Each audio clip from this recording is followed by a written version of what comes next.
Hello friends, इस video में आपका स्वागत है। आज मैं राहु को और केतु को एक्सप्लेन करूंगा, लेकिन थोड़ा डिफरेंट ढंग से। जब इंसान दुनिया में आता है, जब एक बच्चा जन्म लेता है तो वो इनोसेंट होता है, कोरा कागज़ होता है। और जब वो दुनिया में आता है उससे पहले वो माँ के गर्भ में अकेला रहता है, उसकी आंखें बंद होती हैं और वो एक आइसोलेशन में अपने 9 महीने गुजारता है। तो जब केतु की हम बात करते हैं तो वो आइसोलेशन को दिखाता है, वो छोड़ने को दिखाता है, चीज़ों को, अकेलेपन को दिखाता है और एक वैराग्य की यात्रा को केतु रिप्रेजेंट करता है। तो एक जो शिशु है, जो बच्चा है, जो माँ के गर्भ में है, वो बिल्कुल उस एनर्जी को रिफ्लेक्ट करता है जो केतु की एनर्जी है।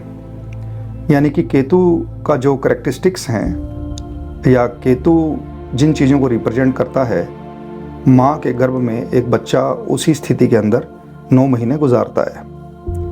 लेकिन जब वो बच्चा बाहर आ जाता है तो उसकी ज़िंदगी शुरू होती है इनोसेंस से।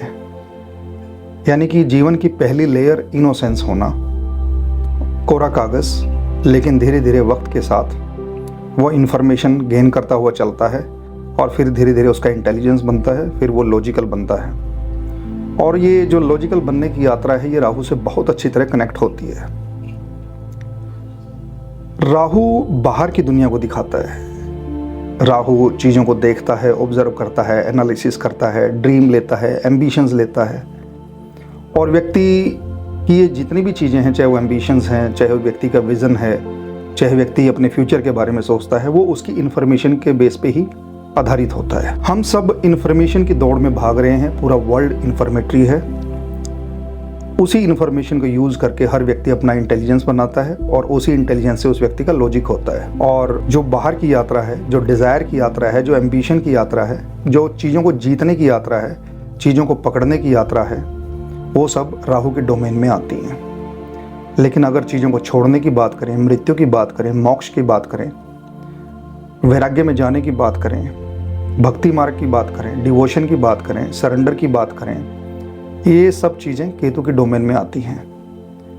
राहु चीज़ों को छूकर, देखकर चीज़ों को आइडेंटिफाई करता है। केतु चीज़ों को फील करके, महसूस करके चीज़ों को कहीं ना कहीं रियलाइज करता है। तो राहु के अंदर एक खिंचाव है, केतु के अंदर खिंचाव नहीं है। राहु अपनी ओर खींचता है। जैसे कुंडली में राहु और केतु एक दूसरे के बिल्कुल अपोजिट होते हैं। राहु एक खिंचाव है, एक आकर्षण है, डिजायर है। राहु अपनी ओर खींचता है तो व्यक्ति राहु की ओर दौड़ने लगता है, यानी कि जीवन में वो बाहर की यात्रा करने लगता है।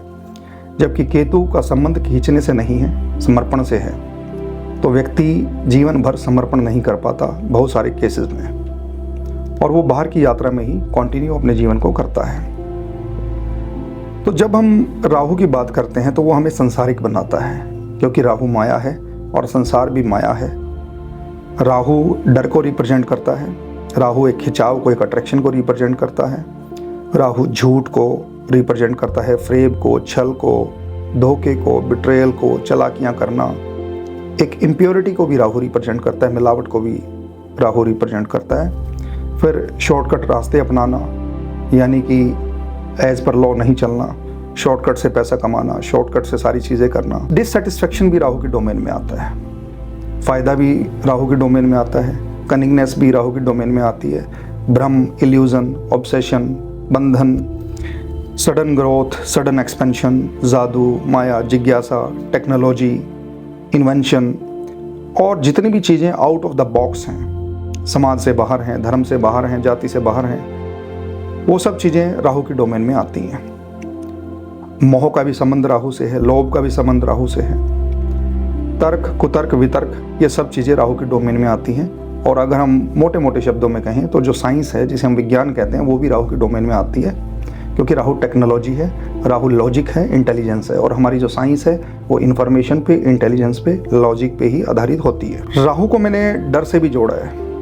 राहु कुंडली में लगन में बैठा हो तो व्यक्ति के अंदर एक प्रकार का डर भी क्रिएट करता है। जैसे डर आता कहाँ से, अगर हम इसे डिटेल में समझने की कोशिश करें, डर इन्फॉर्मेशन से आता है। जैसे एक बच्चा इनोसेंट होता है, उसके पास इंफॉर्मेशन नहीं होती तो उसमें डर भी नहीं होता। जैसे एक बच्चे के पास अगर सांप छोड़ दिया जाए तो बच्चा सांप से नहीं डरेगा। और बहुत केसेस में ऐसे एक्सपेरिमेंट भी किए गए हैं कि सांप ने बच्चे को काटा भी नहीं और बच्चे के साथ सांप खेलने लगा और बच्चा भी सांप के साथ खेलने लगा, वहाँ डर जैसी कोई चीज़ नहीं दिखाई दी। लेकिन जब एक बड़ा व्यक्ति जिसके पास इंफॉर्मेशन है कि सांप क्या होता है, सांप अगर काट जाए तो उसके कॉन्सिक्वेंसेस क्या होते हैं, सांप से जुड़ी हर प्रकार की इंफॉर्मेशन जिस व्यक्ति के पास है उसके अंदर उतना ही डर भी मिलेगा। अब बड़े व्यक्ति को सांप ईजिली मतलब एक समय भी नहीं देता बचने का और उसे काटने का पूरा प्रयास करता है। तो ये डर की व्यवस्था से ऐसा होता है क्योंकि जब व्यक्ति इंफॉर्मेशन ग्रहण कर लेता है, इंटेलिजेंट हो जाता है, लॉजिक लगाना सीख जाता है, तो वो अपनी इंफॉर्मेशन को प्रोसेस करके अपना लॉजिक बनाता है और जब सांप उसके पास आता है तो वो उसके अंदर एक डर पैदा होता है और उस डर का प्रोजेक्शन उस सांप के ऊपर जाता है जिसकी वजह से सांप काट लेता है। तो मैंने इंफॉर्मेशन को, इंटेलिजेंस को, लॉजिक को, साइंस को, ज्ञान को, विज्ञान को, ये सारा का सारा जो ज्ञान मार्ग कह लीजिए आप, तर्क और वितर्क का मार्ग कह लीजिए आप, ये सब राहु के डोमेन से कनेक्ट होता है। और जो व्यक्ति जितना इंटेलिजेंट होगा आपको उतना ही डरपोक भी मिलेगा क्योंकि वो किसी काम को करने से पहले कॉन्सिक्वेंसेस के बारे में सोचने लग जाता है। फिर राहु को मैंने इस वीडियो में ये भी कहा कि वो झूठ का भी कारक है क्योंकि राहु की कहानी एक बहुत ही कॉमन कहानी है, आप लोगों को पता होगी कि देवताओं में वो बैठ गया था देवता बन के अमृत पीने के लिए। तो राहु को छल से और झूठ या फरेब से भी जोड़ा जाता है क्योंकि राहु के पास ब्रेन है और जो हमारा दिमाग है वही इन्फॉर्मेशन को इकट्ठा करता है, उसे प्रोसेस करता है और वहीं से इंटेलिजेंस पैदा होता है। तो और कनिंगनेस भी दिमाग से आती है और चालाकियाँ भी दिमाग से आती हैं। तो राहु हमारी जो ये चालाकियाँ हैं इन चीज़ों को भी रिप्रेजेंट करता है। राहु को एक इम्प्योर प्लेनेट माना गया है। वो किसी भी प्लेनेट के साथ जब बैठता है कुंडली के अंदर तो उस प्लेनेट को इम्प्योर कर देता है। जैसे चंद्रमा के साथ बैठता है तो कहते हैं ग्रहण लग गया, यानी कि राहु धुआं है, राहु अंधेरा है। तो बेसिकली वो चंद्रमा मन है और मन के आसपास धुआं क्रिएट कर देता है तो मन वहाँ पे क्लियर नहीं हो पाता, मन मतलब कि ओवर थिंकिंग या डिप्रेशन जैसी सिचुएशंस क्रिएट हो जाती हैं। इसी प्रकार सूर्य के साथ राहु का बैठना, जुपिटर के साथ राहु का बैठना, जुपिटर के साथ राहु बैठता है तो व्यक्ति के ज्ञान में अंधेरा आ जाता है। व्यक्ति जो है ज्ञानी कई सिचुएशंस में नहीं हो पाता और कई बार कई सिचुएशंस में बहुत ज्ञानी होकर भी अज्ञानता जैसी बातें करता है। हालांकि इन सब चीज़ों को एनालाइज करने के लिए हमें ये भी देखना पड़ेगा कि जुपिटर राहु के साथ क्या जुपिटर की राशि में बैठा है या किसी और प्लैनेट की राशि में बैठा है। राशियों का रोल भी बहुत महत्वपूर्ण होता है। लेकिन अगर मोटी मोटी बात करें तो राहु भ्रम को, इल्यूजन को, कन्फ्यूजन को, इन सब चीज़ों को भी क्रिएट करता है और डिससेटिस्फेक्शन को भी रिफ्लेक्ट करता है। राहु कुंडली में कहीं भी बैठा हो वहाँ के प्रति एक आकर्षण पैदा करता है। जैसे अगर 7th हाउस में राहु है तो व्यक्ति रिलेशनशिप के प्रति उसका एक आकर्षण है, एक ऑब्सेशन है। वो अपने स्पाउस के लिए, अपने जिसके साथ उसकी रिलेशनशिप है उसके बिना वो नहीं रह सकता, लेकिन साथ ही साथ राहु वहाँ पे एक डिससेटिस्फेक्शन भी क्रिएट करता है। और लगन में अगर राहु बैठा हो तो व्यक्ति के अंदर सेल्फ ऑब्सेशन बहुत मिलता है। ऐसा हर बार नहीं है कि व्यक्ति झूठ बोलेगा या व्यक्ति हर बार बिट्रेयल करने वाला होगा, लेकिन अगर राहु जुपिटर की राशि में बैठा है, लगन में जुपिटर के साथ बैठा है, तो ऐसी सिचुएशन में व्यक्ति ज्ञान के लिए भी आगे बढ़ सकता है। बहुत ज़्यादा ज्ञानी होने की डिज़ायर उसके अंदर पैदा हो सकती है। तो लगन में राहु बैठा हो तो व्यक्ति को शेख चिल्ली भी बना देता है, बहुत ज़्यादा ड्रीम लेने वाला। जैसे आपने कहानी सुनी होगी कि एक व्यक्ति सोचता है कि पहले मैं 2 अंडे परचेज़ कर लूँ, उन अंडों से मुर्गियाँ आएंगी, फिर 1 मुर्गी से 2 मुर्गी, 2 से 100 मुर्गी, 100 से 100, 1000 मुर्गी, इस तरह से मेरे पास मुर्गियाँ ही मुर्गियाँ होंगी। फिर उन मुर्गियों से बहुत सारे अंडे होंगे, फिर मेरा अंडों का व्यापार होगा, मुर्गियों का व्यापार होगा, फिर उन अंडों को मैं बेचूंगा, उन मुर्गियों को मैं बेचूंगा। तो इस तरीके से मतलब व्यक्ति एक ड्रीमी वर्ल्ड में रहने लग जाता है। जब राहु लगन में होता है सपने लेने लग जाता है और सपनों की दुनिया में चला जाता है। और राहु टेक्नोलॉजी भी है, राहु इन्वेंशन भी है। इस साइंस ने जितनी भी टेक्नोलॉजी को जन्म दिया है उसका डायरेक्टली संबंध राहु से है। राहु अभी एक्वेरियस साइन में गोचर कर रहा है और एक्वेरियस साइन का, कुंभ का राहु को लॉर्ड भी माना जाता है। 18 साल राहु को लगते हैं पूरा 360 डिग्री का चक्कर लगाने में, वो दोबारा कुंभ में आने में उसे।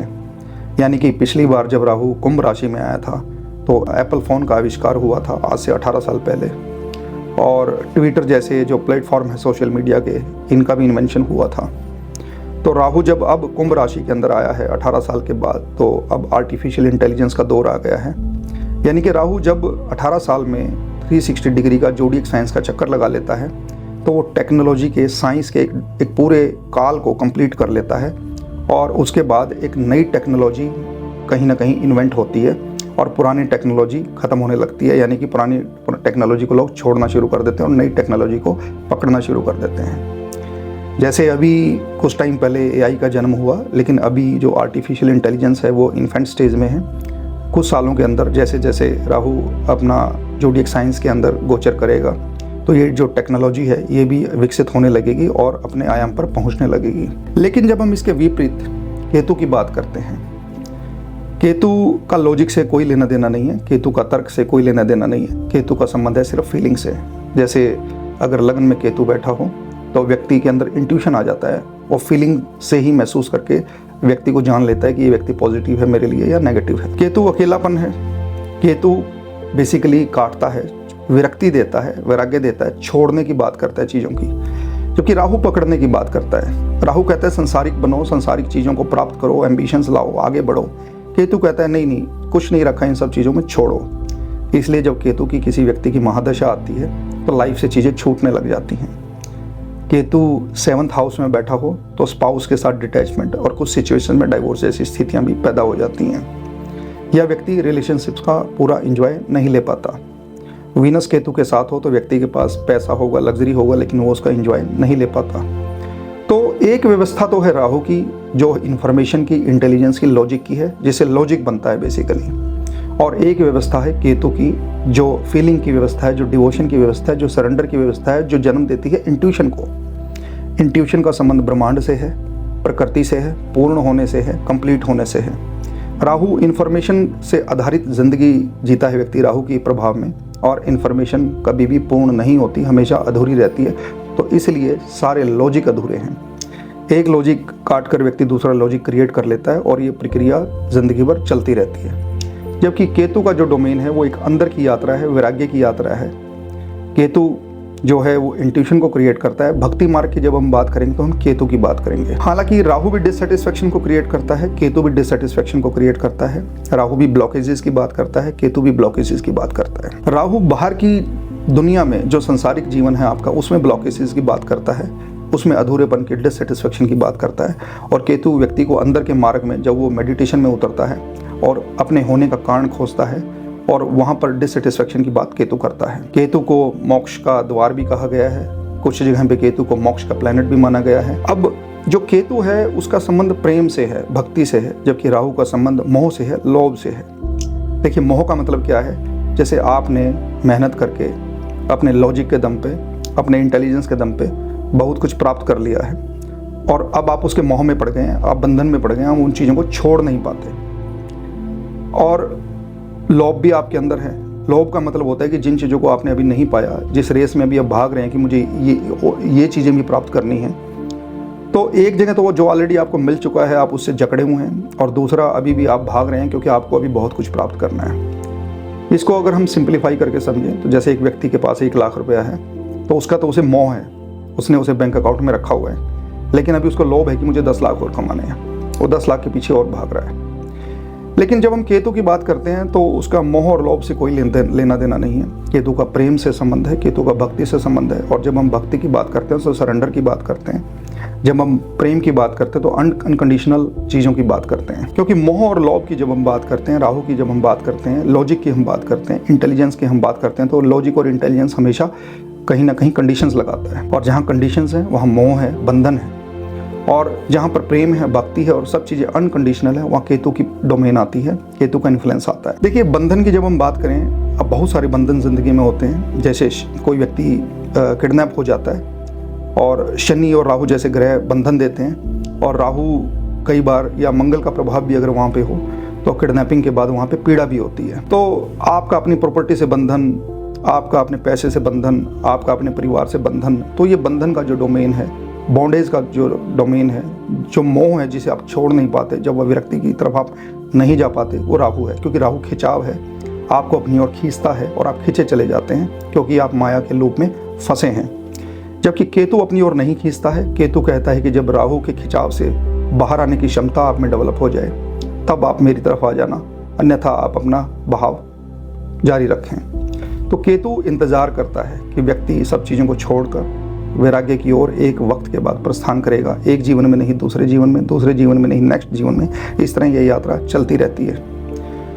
तो ये एक मेरा छोटा सा प्रयास राहु और केतु को प्रैक्टिकली लॉजिक से, इंफॉर्मेशन से, इंटेलिजेंस से, फीलिंग से, डिवोशन से, सरेंडर से, इंट्यूशन से मैंने एक समझाने की कोशिश करी। उम्मीद करता हूँ इस वीडियो को आप एंजॉय करेंगे, इसका कंटेंट आपको पसंद आएगा। And please share this video, like this video and subscribe this channel. Thank you very much.